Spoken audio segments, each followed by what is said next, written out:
begin in 5 minutes. Thank you.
Ladies and gentlemen, please take your seats. Our program will begin shortly. Once again, ladies and gentlemen, please take your seats. Our program will begin shortly. Thank you.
Ladies and gentlemen, welcome to the 11th Annual Washington Ohiday Foundation Service Awards.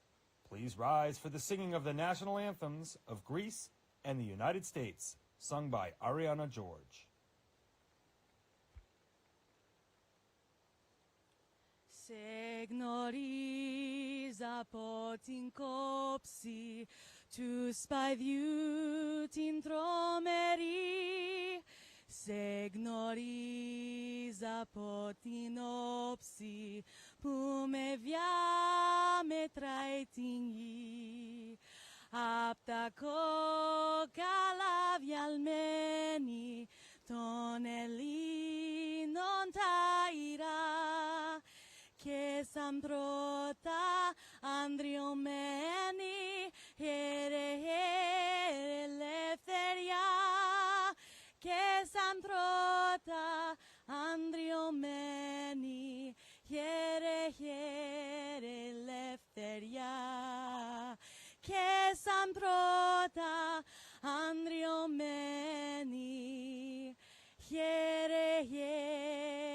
ελευθεριά.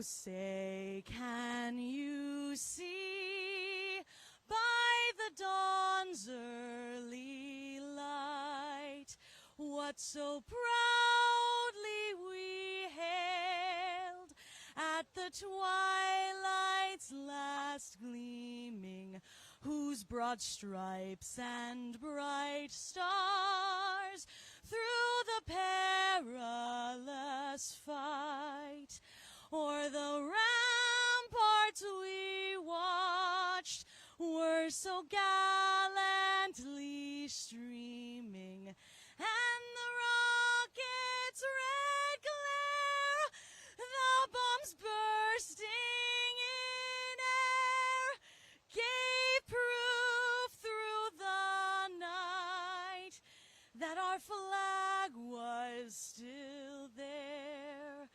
Oh, say, does that star-spangled banner yet wave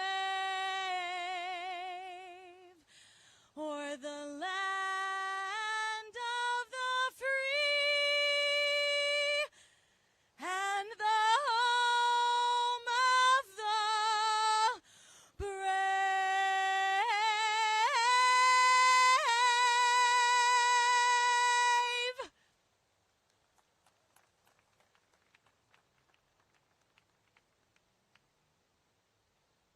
Next, the Prelude Brass Quintet will perform an Armed Forces medley. For those in the audience who served or are serving in our country, please feel free to stand when the song of your branch of the services is played.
Ladies and gentlemen, please welcome Washington Ohiday Foundation Executive Director, Mike Manitos. Thank you all for joining us today for our 11th annual Washington Ohiday Foundation Service Awards. Before we pay tribute to these three remarkable veterans, we would like to take a moment to recognize a few people in the crowd who will not be participating in our program today. First, we would like to thank those who make possible the Service Awards ceremony, tonight's Courage Awards, and our Foundation's activities throughout the year, our generous sponsors.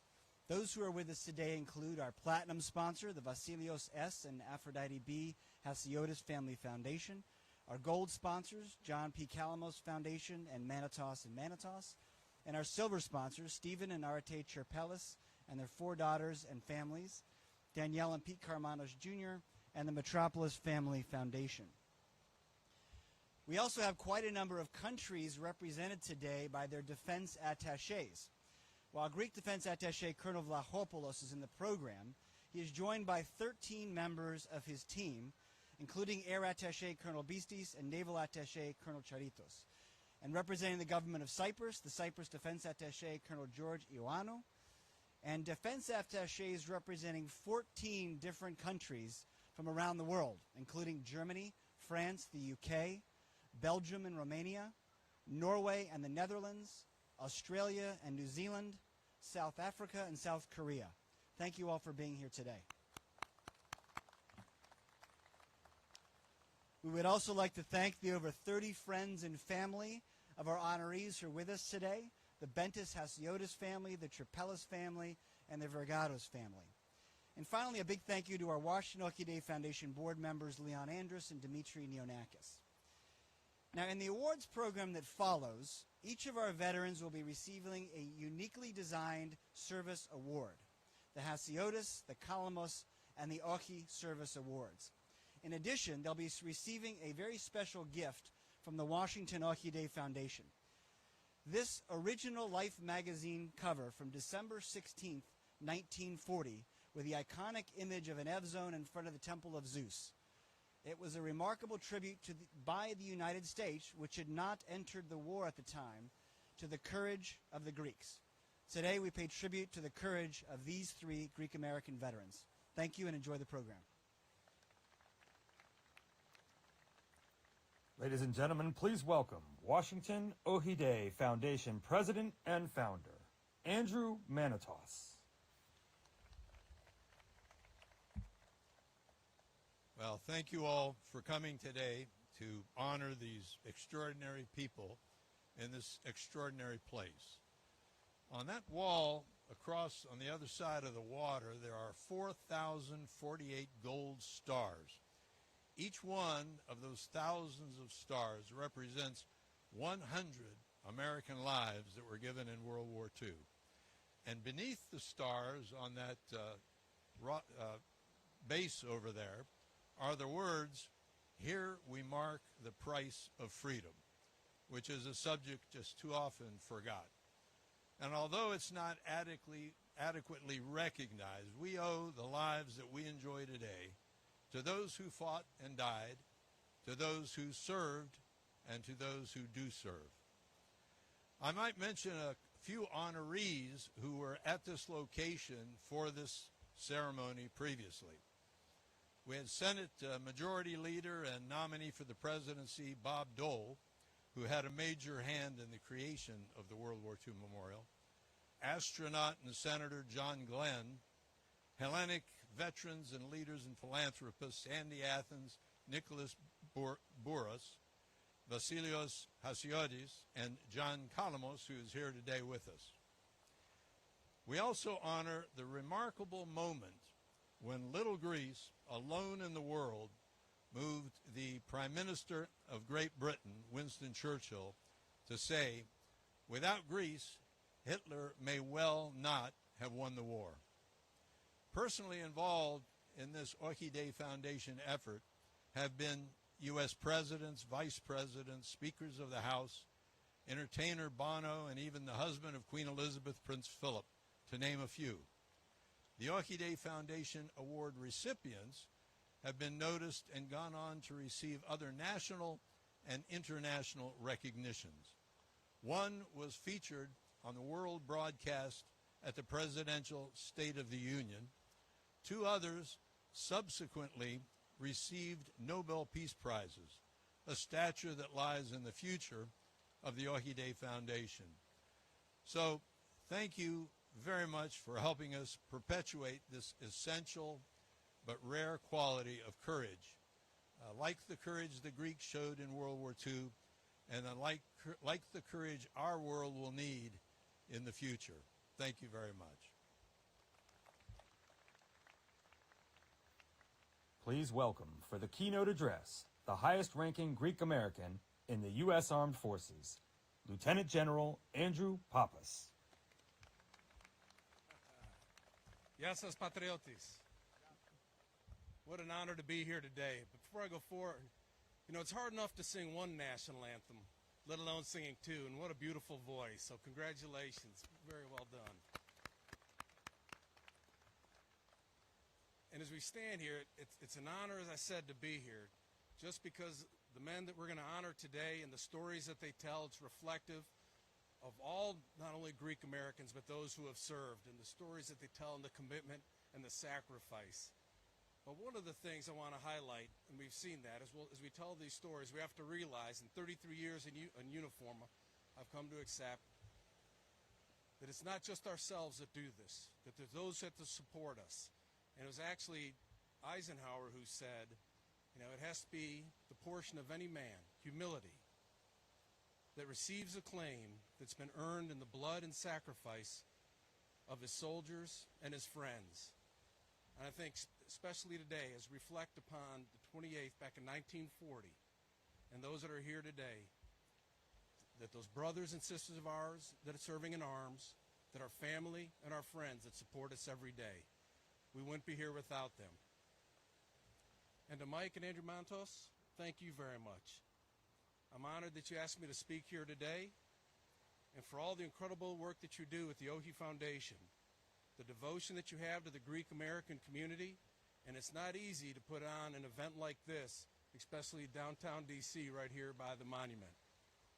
And to the families of the Greek Americans that we're going to honor today, three men who embody the true spirit and the lasting spirit of Ohiday. Thank you for being here and letting us honor them. I know very well the story of Ohiday, for my father was 8 years old, a little boy in Patras, on the day that this took place, when at 03 in the morning, the Italian ambassador to Greece knocked on the door of the Prime Minister Metaxas. And there he relayed a simple but very stunning ultimatum, that you will allow the Axis forces to enter Greece, you'll allow them to occupy strategic positions, or you must prepare for war. Unfazed, stoic, Metaxas responded in a very simple and single word, Ochi. It resonated throughout the country, and soon after, the Greek troops, they attacked up in the northwest portion along the border. But word quickly spread of Metaxas and his staunch denial, and as the Greeks poured into the streets, you could hear Ochi echo throughout the countryside. And as the Italian forces invaded, it was the Greek army that not only blunted that offensive, but actually pushed them back through Albania, back into Italy itself, held for almost 6 months from that initial attack and onslaught. And it was this toughness, it was this bravery, it was this refusal to submit to the evil that forced the Nazis to actually have to commit their forces to not only support but actually rescue those Italian forces. And the importance of that, as they committed them, that in doing so it delayed their Operation Barbarossa, which was the invasion into Russia. It delayed it for over 6 weeks as the Greeks held out. And that operation, that delay, as we all well know, led to the future capitulation of the German and destruction of the German army on that eastern front, as an early winter came in, and they were held outside of Moscow. The Greeks held back and changed the course of the war. And it was actually in doing so, in witnessing the grit of the Greeks, Winston Churchill himself said that we're not going to say that the Greeks fight like heroes, but it's that the heroes fight like the Greeks. Now, I want to tell you a quick story about one such hero who fought in that war. And it really starts out with this iconic photo. I remember as a young man, and as I grew up and I wanted to be a soldier, this photo, it's burned in my memory. I remember it was an image in Life magazine. And it was taken by a photojournalist named Eugene Smith. I wish I had it up. You'd remember it if you saw it. But it's an olive-skinned young man. And he's got a furrowed brow and a very square jaw. And he's peering over his shoulder. And he's got a cigarette clenched between his teeth. And just a very steel look about him. And I looked at that, and I thought, that is the American soldier. Hell, I almost took up smoking because of it. But years later, what I found out is that young soldier in the photo, he came from Kefalonia, Greece. And while he wasn't in Greece on Ohiday, he truly had an incredible journey, and he became the face of the American soldier of World War II. Because back in 1936, Angelo Clonis, he stowed away on a ship at the young age of 15. 15. Took him to Los Angeles, where he worked a number of odd jobs. He eventually ended up in New Mexico in a small Greek community. And then on that chilly Sunday morning, he learned that the attacks on Pearl Harbor. And the first thing Angelo did is he attempted to join the Marines. Not the best decision. But he couldn't, because the Marines wouldn't accept him because he wasn't a U.S. citizen. So, rejected, he came to the Army, who was much more welcoming. And there he became a ranger. Here, Angelo, he fought across Normandy, he fought through Belgium, he fought across Germany. And because one theater of war wasn't enough for this man, he moved over to the South Pacific, where he continued to fight. And it was in Saipan, at the end of that battle, where this photo was taken. Angelo, the face of the war, Greek-American. And because of his service, he received his citizenship. He returned back home to New Mexico, married his wife, Kiki, had 3 children. And it was back then in 1971, he had earned enough money. He and his wife bought a bar that's still open today. Angelo represents to us that this is the American dream. It truly is. And I look at my own father in the same way. A teenager who crosses the ocean. He comes to America for greater opportunity, the promise of betterment. He serves his new country. He served it in that dreadful war. He returns to build a life with his citizenship. He raises a family, and he invests in his own community. The same thing that you see these 3 gentlemen behind me that we're honoring today did. And Clonis, with that Greek warrior blood flowing through his veins, as he continued to move forward, he gave his heart and his soul to this country, America. And all 3 of today's recipients, I had the honor to talk to before, inspirational stories, inspirational in all that they've accomplished. Each one demonstrates that same commitment, that same sacrifice, that selfless service that I referenced from that picture. Mr. Ventus, who I love, he's a child of Massachusetts, grew up in Lowell, Massachusetts. And his parents immigrated right at the end of World War I. Little did they know that as he grew up, he was going to fight in the second. But when he turned 18, that's exactly what he did. In that spring of 1943, he enlisted in the Air Force. All he wanted to do was join the OSS and go to Greece. But in the Air Corps' infinite wisdom, they said, no, you're going to come train with us. And he trained in Italy, and he's preparing. And what I found out, wherever he goes, he shows up in Europe, and the Germans capitulate. That's a hell of a way to influence a fight. So they bring him back to the States. There's still a war going on. He asks again to go to become part of the OSS. At that point, we were pulling out of our elements in Europe. And before we could send him to Japan, the Japanese capitulated also. And he ended up right across the river here in Arlington Hall in a cryptography. Commitment to this army. Commitment to his cause. Ready to fight. 18, he commits himself. And later, in the future wars, you see Greek Americans still stood ready to fight for this country. Pete Vergados, in uniform now. I figure he should have been wearing a flight suit. I think he flew in himself today. Also a son of Massachusetts. He flew the B-52. But as the war in Vietnam continued to grow, he volunteered to fight in that fight. But realizing there weren't many B-52s, he continued to train. They trained him on the F-100, on the Bird Dog, the Cessna, the Ode-1, so you get forward. He also trained as a tactical controller from the ground and in the air. That's right up in the fight. And then in 68, he deployed to Vietnam. And there he fought along with the 4th Infantry Division and the 173rd Airborne Brigade, up there at the front of the fight, committed to excellence, serving his country, setting the standard. When his career ended, he had 9 aircraft that he's a pilot of, a 10th, I believe, that you flew in today commercially, and the recipient of the Distinguished Flying Cross. That's what we represent. That's the blood of the warrior that runs through us. Mr. Serpales, he's proud of that picture right there. He's got his first stripe in Korea. He went on to earn 2 more as he is a sergeant when he left.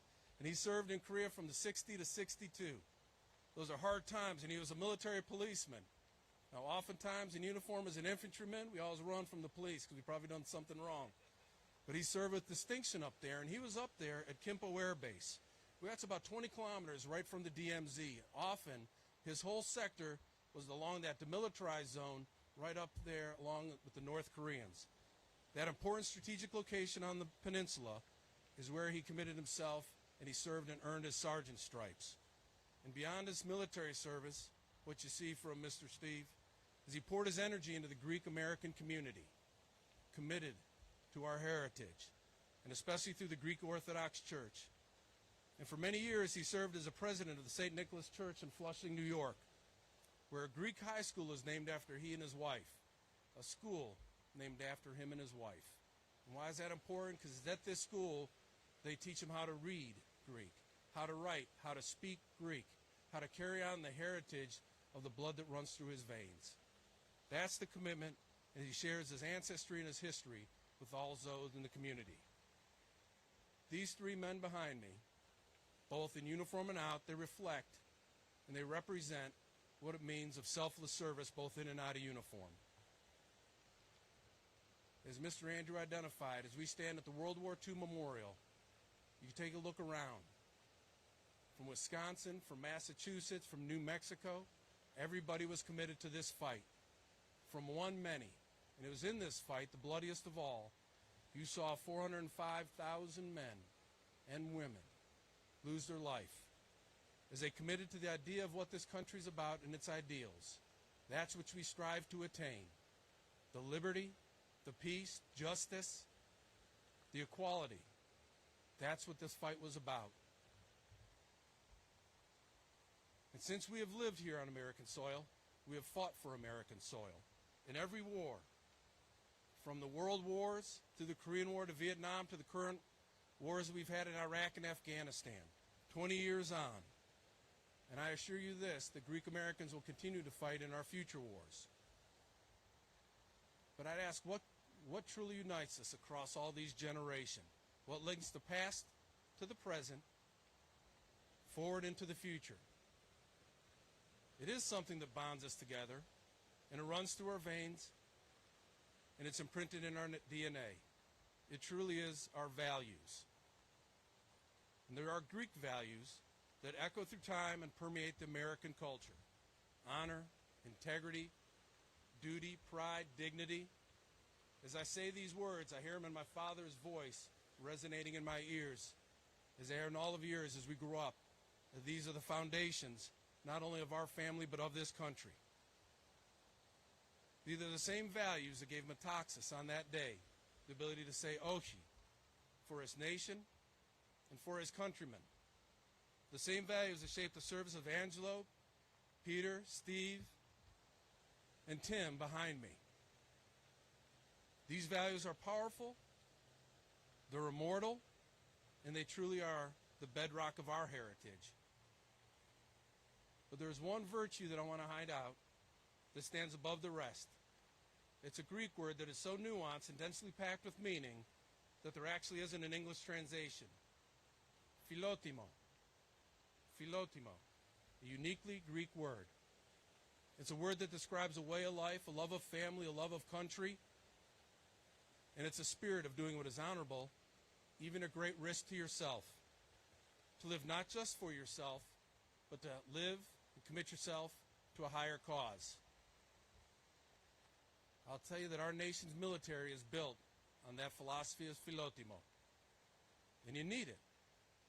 You truly need it for the fights that we've had, because it can be a tough journey. We've just concluded 2 decades of service in Afghanistan and Iraq, and we're reminded that despite how long and trying the war can be, that they will also eventually end. But also, unfortunately, there will be more battles. Because even as we do our best to avoid sending our men and women into harm's way, there is another fight on the future.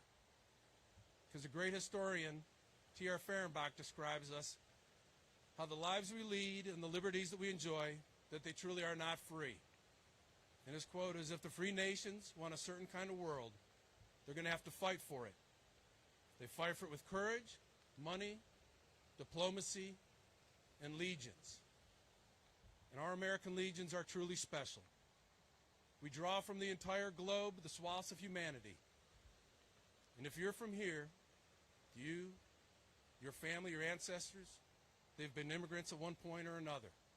Just as my father and your family have risked everything for a better life and the promise of opportunity. You rise and fall based on your competence, on your skills, on your knowledge, and your merits. And you're judged by the content of your character. Nothing else. The content of your character. And whether you have some Greek heritage or not, here, with our differences, they're not weaknesses, but they're our strengths. That, to me, is philotimo. To respect one another, to protect our shared way of life, and to selflessly serve and commit ourselves to others and the betterment of others. That's who we are. I want to thank you for the reception when I came and the opportunity to discuss not only these 3 great men that we're honored today, but the concept of philotimo. I want to tell you, gentlemen, congratulations. Thank you for incredible service. And we owe you a debt of gratitude. I'm proud to be able to share the stage with you. Thank you very much.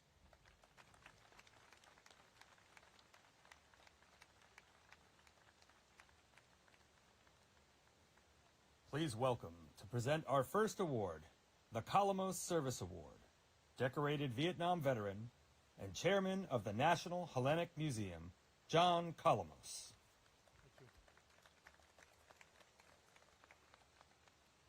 Thank you. I am honored to be here with all of you today to present the second Pizanos Service Award. With what I just heard, it just kind of reminds me of going back a bit in history.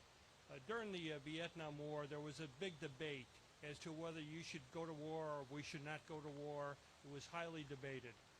And as being a soldier and in the Air Force at the time, we learned quickly that as a soldier, our commitment, ours is not the reason why, ours is to do or die. And that's what we're here today to honor. As we all know, those who served in Vietnam were not welcomed home with warmth or parades. Instead of being thanked for their service to our country, they were often criticized and even disparaged, often by their own community and sometimes by their friends and family. Nothing can take back the pain of those difficult homecomings, but each day gives us the opportunity to revisit history and to do better. In the case of the Vietnam veterans, it means acknowledging the great sacrifice and bravery of those who served.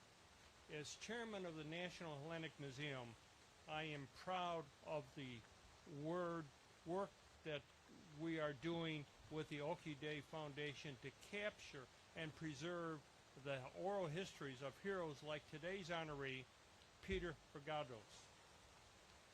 The National Hellenic Museum will ensure that our veterans are not forgotten. The stories of their willingness to uphold the Hellenic legacy of civic responsibility by serving their country will be available to educate and inspire generations to come. The Pizanos Service Award celebrates the Hellenic values of civic responsibility and service, so aptly demonstrated by my fellow forward air controller, Peter Brigados. Mr. Brigados served as a command pilot with more than 3,500 flying hours in 9 different aircraft. He flew more than 375 combat missions and was awarded the Distinguished Flying Cross along with many other awards. He remains active in the Greek American community through his work with HEPA and was instrumental in creating the programming for moving Vietnam Wall when it was transferred to Needham, Massachusetts. For his service and sacrifice and lifelong embodiment in the best of our Greek American community, I am honored to present Peter J. Brigados with the Calamo Service Award. Peter.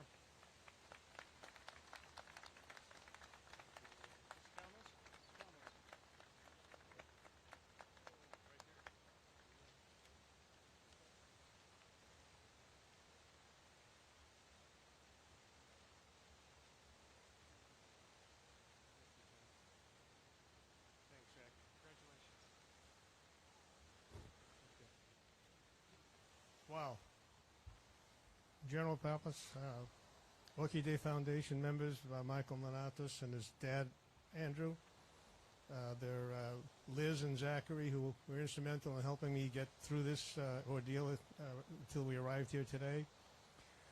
My family, my friends, my wife Angelica, son Jason, daughter Kristen, close family, my godchild Athena and her mother Crystal, and of course Mike Gumbati from Boston, the Caceres family. Thank you all for being here. It's truly an honor and a privilege to receive this Calamo Service Award honoring veterans from John. It's an amazing coincidence. We both flew B-52s after pilot training, went to Vietnam in the 68-69 time frame as forward air controllers.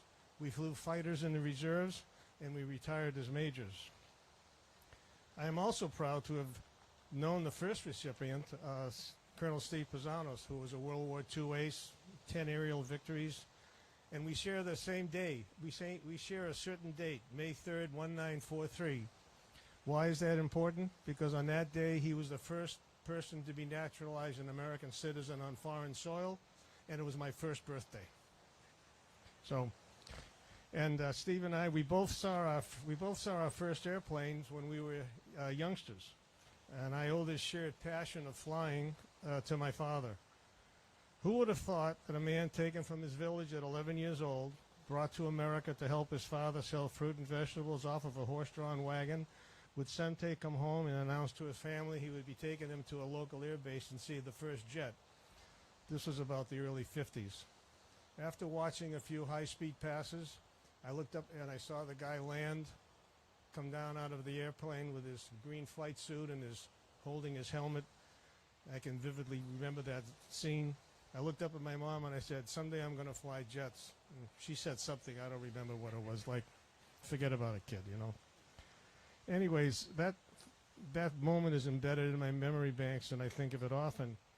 And I wish my dad was here today to share this honor. It was mentioned today by John how those of us who returned from Vietnam were never given a proper reception. Well, not far from here is the Vietnam Memorial with over 50,000 names. They never returned, and I often wonder, remembering a few harrowing experiences, why them and not me? My answer, there but for the grace of God, who definitely works in mysterious ways. The vision of the Vietnam Wall is something I carry with me always. 7 weeks ago, I was there and paid respect to 5 fellow aviators, 2 I knew very well.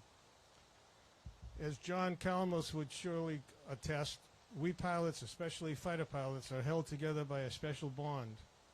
During our time in Vietnam, we endured many frustrations, and like those names on the wall, we fought a war we were not permitted to win. I, along with John and Colonel Pizanos, the first recipient of this award, pride ourselves in being combat-proven veterans. If he were here with us today, he would agree with the words, because we flew, we envy no men on earth. Standing here at the World War II Memorial, which honors those who fought and died, gave their all to maintain our freedoms, I remember 2 friends of mine who have passed on. One was an aviator named Monty Vasbus who flew in the South Pacific. He flew many reconnaissance missions on a P-38, and one of them was flying along the coast of Japan, taking pictures in preparation for an invasion that, thank God, never occurred. The other man is John Katsaros. He was from Haverhill, Massachusetts. He was a 20-year-old aerial gunner who bailed out of a flaming B-17 over Reims, France, on his 11th bombing mission. Twice captured by the Gestapo, he escaped with the assistance of the French resistance, who hid him for 3 months, nursed him back to health, and assisted him in his travels from the north of France south to climb over the Pyrenees and to Spain and freedom. He wrote a wonderful book about his experiences and would end the PowerPoint presentations with 3 beautiful words: cherish your freedom. Cherish your freedoms. These are the 3 words should never be forgotten.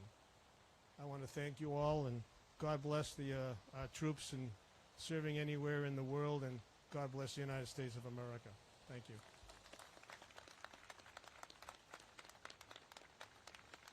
Please welcome to present our second award, the Oxi Service Award, the Defense Attaché of the Hellenic Republic, Colonel Panayotis Vlachopoulos. Hello to everybody, distinguished and honored guests, ladies and gentlemen. It's a great honor and joy for me to be invited by Washington Ohiday Foundation to introduce Oxi Service Award recipient Stephen Serpales, who is being honored today for his service in Korea. Ohiday is the day that the Prime Minister of Greece refused to surrender in a series of events held as the beginning of the first defeat of the Axis forces during World War II. Each year, October the 28th is celebrated in Greece as Ohiday. Ohi means no in Greek. Winston Churchill said of Greece's actions in the war, if there hadn't been the virtue and courage of the Greeks, we do not know which the outcome of World War II would have been. Today's honorees displayed a similar courage and resolve in their service to their country. Stephen Serpales served in Korea with the United States Army from 1960 to 1962 as the sergeant in the military police, 3rd Army, 2nd Infantry Division. He was stationed at Kimbo in the Ascom area, command servicing the DMG 38th Parallel. In this capacity, even though the war had formally ended, Stephen Serpales saw almost daily fights and captures of prisoners. Following his distinguished and courageous service, he turned his sights to service to his community, his faith, and his country. And his numerous appointments and accolades reflect the remarkable impact he has had on all 3. Serpales and his wife of 59 years, Areti, have 4 daughters and 6 grandchildren. He is a member of Leadership 100, the Archdiocesan Council, past Vice President of the Direct Archdiocesan District, Archondikeophylax of the Ecumenical Patriarchate, Emeritus Member of the National Council, recipient of the Archdiocesan Medal of St. Paul, member of the Board of Trustees of the Archdiocesan Cathedral of the Holy Trinity, where he served as president for several years and currently serves as vice president. Serpales also served as president of St. Nicholas Church, Flushing, New York, where the Hellenic school bears his and his wife Areti's name. He was honored by His All Holiness Patriarch Bartholomew for his participation in the opening of the Cultural Center of ERTO in Constantinople. He serves as benefactor of the St. Nicholas Church in Havana, Cuba. Was honored by the St. Michael's Home of the Aged. Was honored by the Gala of Archdiocesan Cathedral of the Holy Trinity. Was decorated with the prestigious Medal of Ellis Island. Serves as benefactor for the St. Nicholas Church and National Shrine, and was a founding member of the Ecumenical Patriarch Bartholomew Foundation. Sir, it is a great honor for me to present you with the Oxi Service Award for your service in Korea and service to your community, your faith, and your country. Thank you for what you've done for freedom and democracy. Thank you for your selfless contribution to the Hellenic American community and the world. Thank you because you are a vivid example of unselfish willingness for all the young people.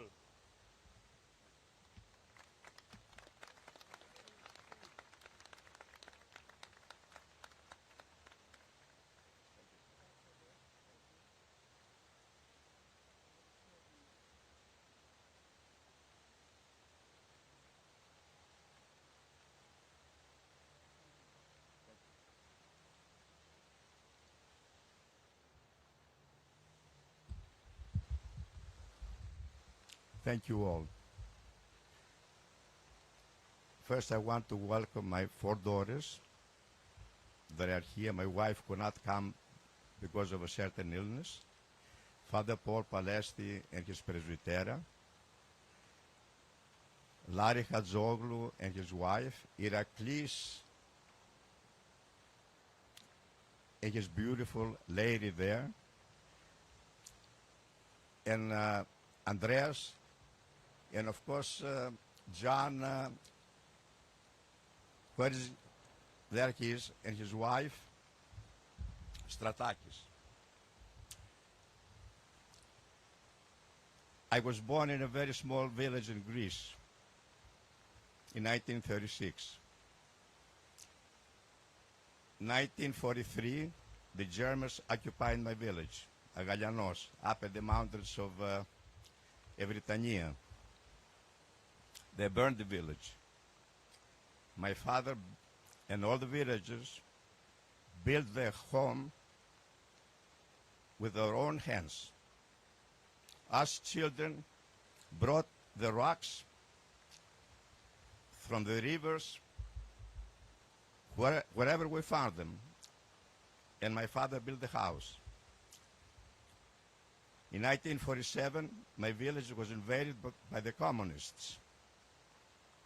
They burned the village to the ground. They captured some old men who could not run. They tied them inside their house and they burned them alive. I was 10 years old then. That's when I left my village. And I never went back until I left Korea. And I went back and married my wife there for 59 years.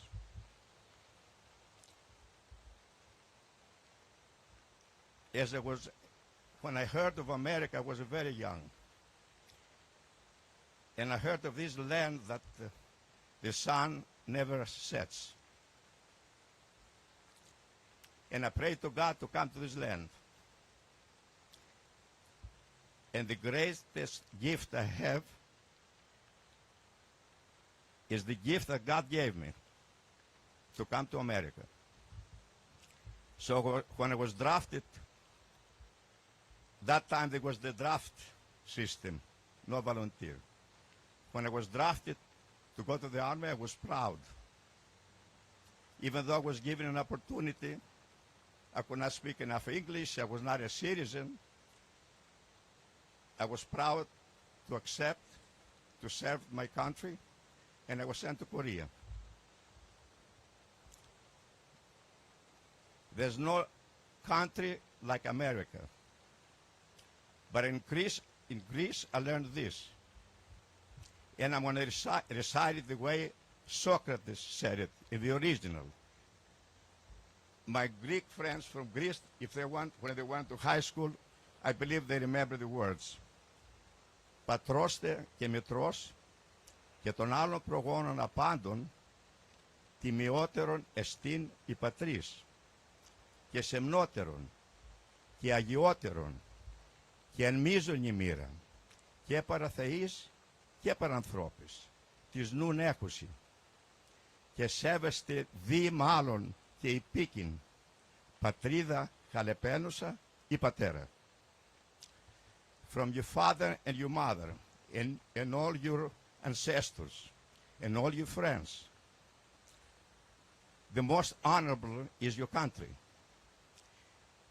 And yet, if your father is hospitalized or in burden, or your mother or your ancestors, leave them. And if your country is burdened at the same time, leave your father and mother and go and serve your country. That's what we learn, those of us who were born in Greece and those of us Hellenes who were born in America, to serve our country. And I was very much honored to serve this great country. And I thank you all for this presentation, for this honor.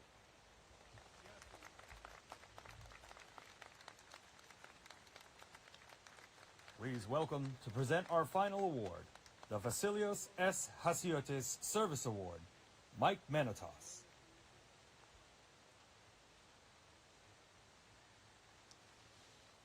Wow, this is such a powerful service every year. I look forward to it. So we're honored to have with us today a member of the greatest generation, Euthemios J. Tim Ventus, and I am honored to have the pleasure of introducing him.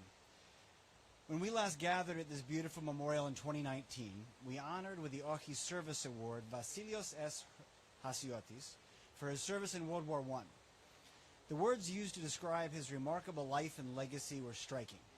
Sister Therese Anton, in her introduction, highlighted the courage, persistent determination, and faith in God and humanity that defined the way he lived his life. She described him as, quote, a faithful member of his church, devoted husband, loving father, loyal American, loving grandfather, and patriotic Greek American. His great-grandson, Harry Murphy, who's here today, highlighted that day his distinctive resilience, adapting from failure, and seizing opportunity from the resources he had. Sister Therese concluded that the legacy of Vasilios Hasiotis is that his faith, humility, love of family, and vision define him as a giant man in many ways. These are qualities to which many aspire, and we at the Washington Ohiday Foundation believe should be highlighted and celebrated every year.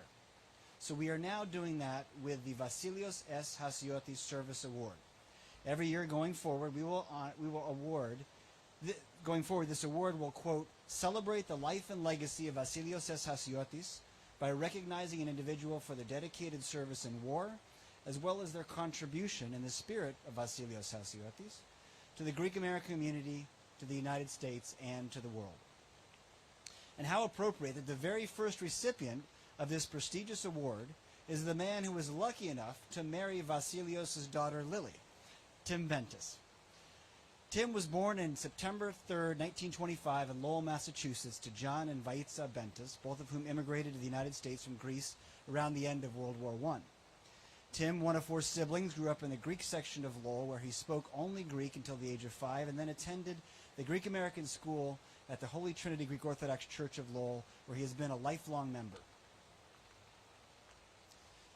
While attending Lowell High School in the spring of 1943, Tim took a test for the Army Specialist Training Program and enlisted in the military. When he turned 18, several months later, he was called to duty. 2 weeks later, he was at Fort Devens in Massachusetts. For the next 2 years, Tim was at the Air Force training camps in North Carolina, South Carolina, and Texas. In early 1945, Tim was sent to Italy, where he joined the Office of Strategic Services, or OSS, to train for the invasion of Japan. The OSS was the intelligence agency of the United States during World War II, coordinating espionage activities behind enemy lines, including propaganda, subversion, and post-war planning for all branches of the United States Armed Forces. When the OSS was dissolved after the war, its tasks were taken over by the CIA. Just 5 years ago, the OSS was collectively honored with the highest award of the U.S. Congress, the Congressional Gold Medal. Tim was sent back home to Lowell by the OSS for a 2-week furlough before deploying for the invasion of Japan. Tim was on a train en route to Lowell on August 14th, 1945, when the Japanese heard he was coming and they surrendered. He completed his service at the Army's headquarters for cryptography during World War II at Arlington Hall Station just over the bridge in Arlington, Virginia. He was honorably discharged from the military in March of 1946. After his military service, he received his undergraduate degree at Brown University, a law degree from Suffolk University in Boston. He became a district attorney in Middlesex County, Massachusetts, went into private practice with a law firm in Lowell, and specialized in criminal law, retiring in 2015. Much like Tim's father-in-law and the man after which this award is named, Tim Ventus has served his country and his community with great humility, faith, and distinction. Presenting the award today to Tim Ventus will be his niece and co-trustee of the Vasilios S. and Aphrodite B. Hasiotis Family Foundation, Zachary Hasiotis Vinios. Ladies and gentlemen, please welcome the 2021 recipient of the Vasilios S. Hasiotis Service Award, Tim Ventus.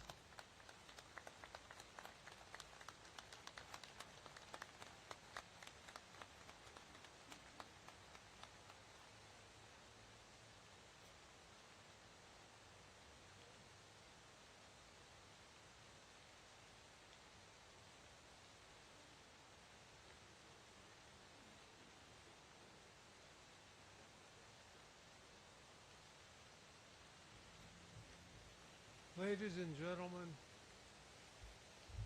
I'm not a great orator, but after listening to the speakers, there isn't much more for me to say. So all I can say is that I want to thank, well, my folks, the people I grew up with in the community of Lowell, Massachusetts, that I have to tell you this, we used to have fun with this one. Lowell at the time was occupied, we estimated 40% or 45 by people of Irish extraction. 30% were people from Canada, French Canadians. Third were Greeks, who were 15%, and the Yankees, who were about the same amount. And we used to say, as wise guys, all the rest were foreigners. So, anyway, in my sophomore year in high school, we heard a terrible thing happened in Greece. That some Italian had gone and threatened Prime Minister Metaxas because the Italian army was going to come through.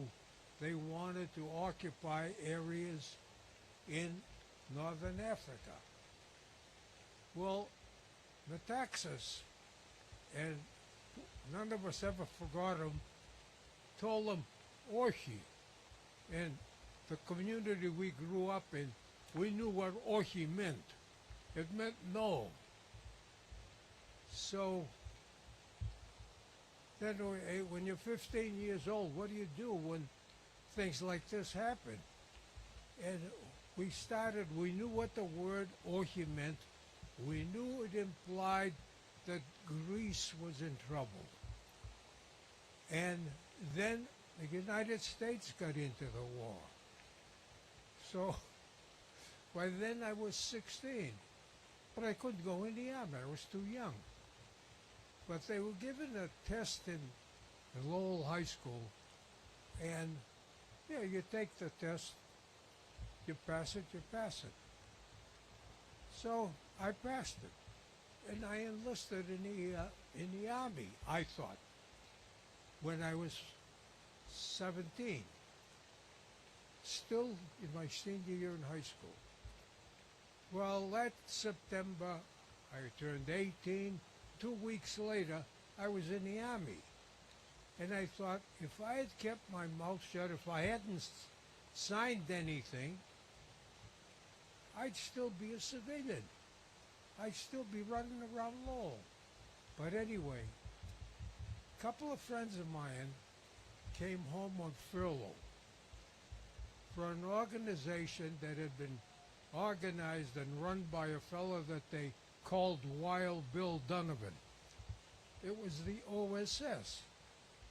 Well, I said, "Whoa, I want to join the OSS."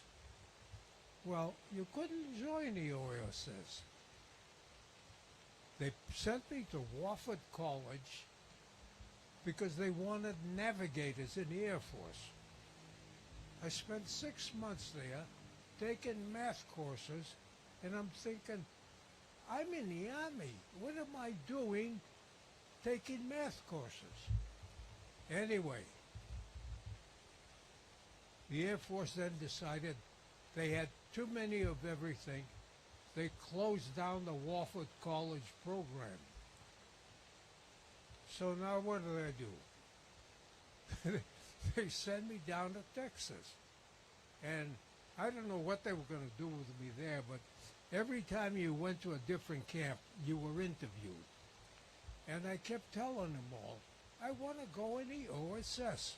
And they would laugh at me and say, yeah, okay, we will. Well, about a year later, I was prepared and sent to Italy, still unassigned. Here I am, I've been in the Army now over 2 years. I haven't been assigned anywhere. I get to Italy and they tell me you're going in the OSS. And at that time, they were pulling all the OSS people out of Southern Europe, from Greece and everywhere.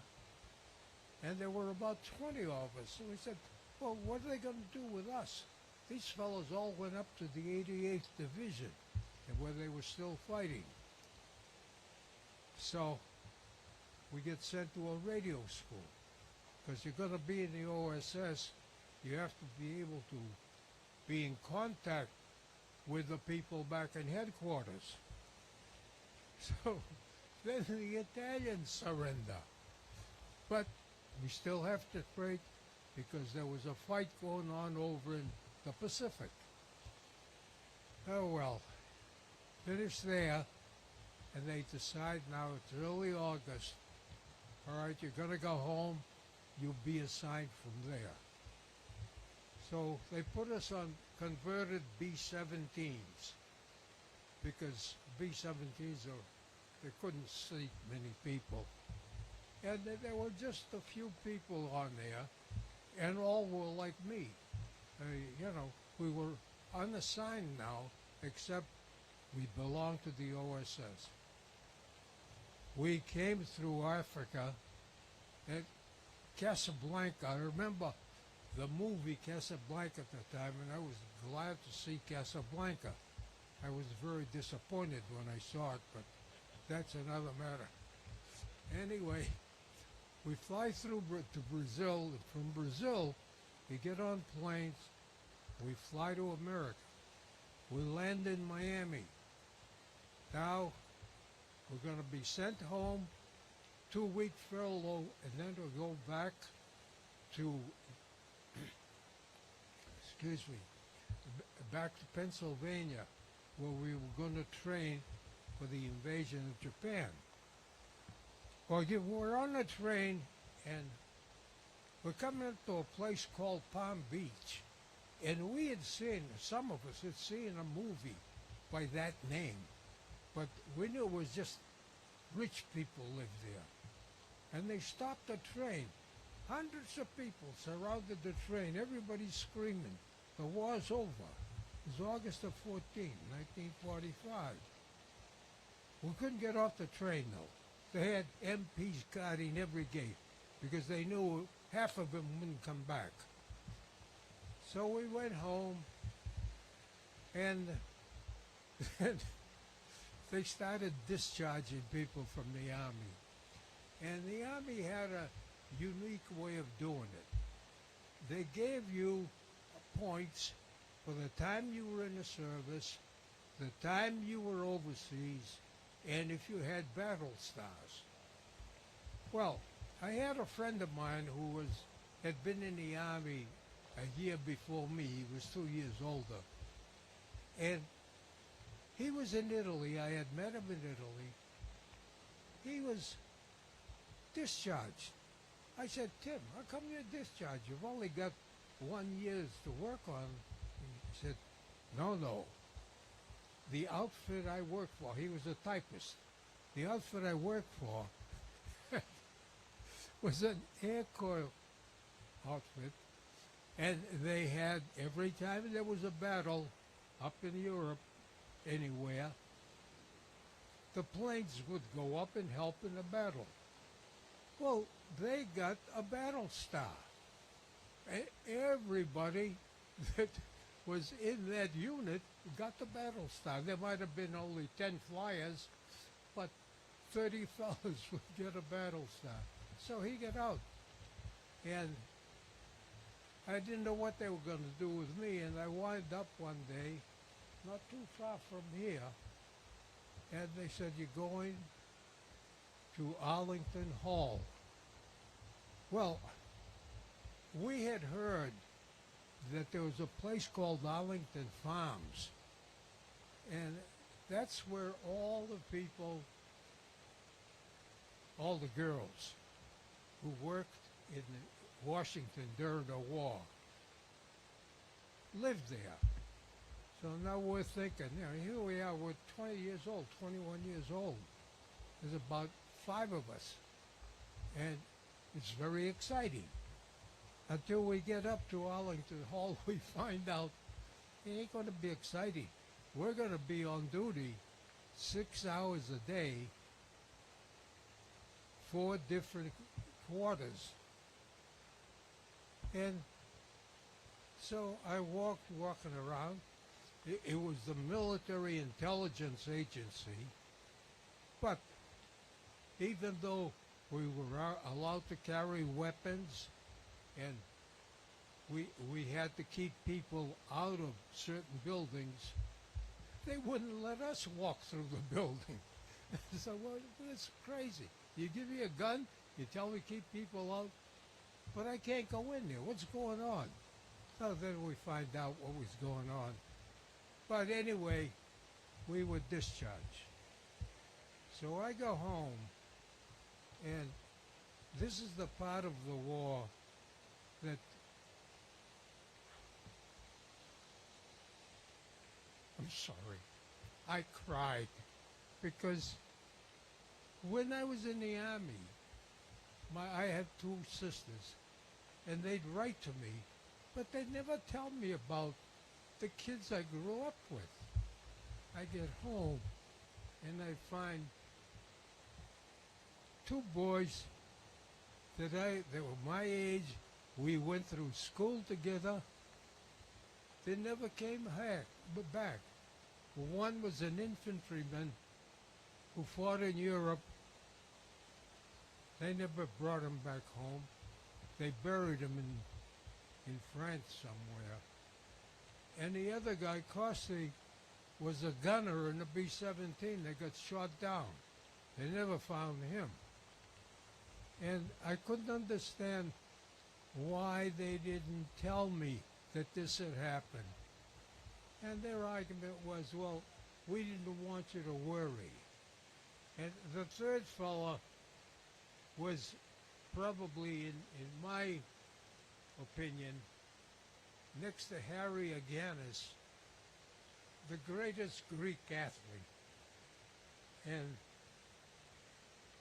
he didn't come back from Iwo Jima. And it was, I'm sorry, 76 years later, and I still get emotional about it. I don't know why. But anyway, I am so glad that they gave me the opportunity to tell people how I feel. I couldn't tell the boys back home because they all came back at the same time as me. They went through the same routine. But the one I really discussed things with, when I met my beautiful wife and we got married, I got to know Vasilius Hasiotis, who had been in the First War. He'd been gassed with mustard gas, which they used in the First World War. So I spent many a night and day discussing the various aspects of military life with Bill. Of course, I couldn't say, well, I got shot here or there, because I didn't. But he did. But he didn't brag about it. He didn't want to talk about that part of it. But we used to sit and swap stories. And I told him about what it was like growing up in Lowell, what it was like when we heard that John Metaxas told the Italians, Ohi. We all knew what the word Ohi meant. And when I first heard about this organization, I thought, gee, it's about time something like this happened. And now here I am, trying to impress people. But there's nothing to impress. This is a great, great idea. This is advancing ideas about what it means to be a good person. And the Greeks, now I remember, and most of you probably most of you weren't born, what it was like to hear that Greece was being attacked by Italians. But anyway, and we were all so glad when they got driven away. But then that's where the idea came that I want to join an outfit that'll take me to Greece. And we knew the OSS had sent troops there. By the time I got there, they were gone. And I still felt like I was coming home. And even now, although I haven't been there in a few years, I don't feel like I'm a stranger going there.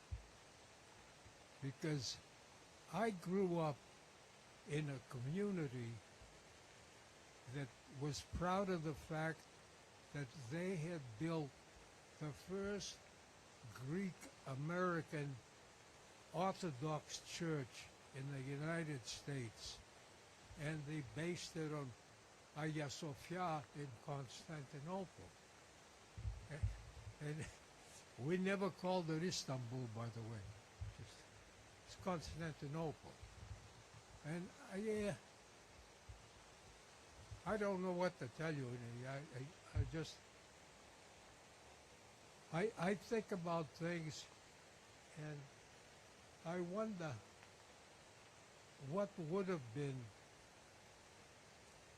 if the Italians had not said, we're coming through Greece. So, for this, I admire the people that organized this particular organization. And I still think about my father-in-law, because we had conversations that I couldn't have with anybody other than him in that in that age group. And anyway, thank you for letting me bore you.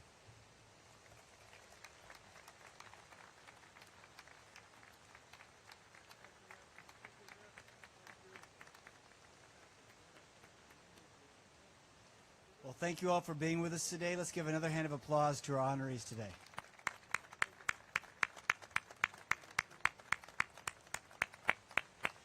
And thank those of you who are here who serve and have served, and thank you all for supporting us in the way that you do. Have a good afternoon.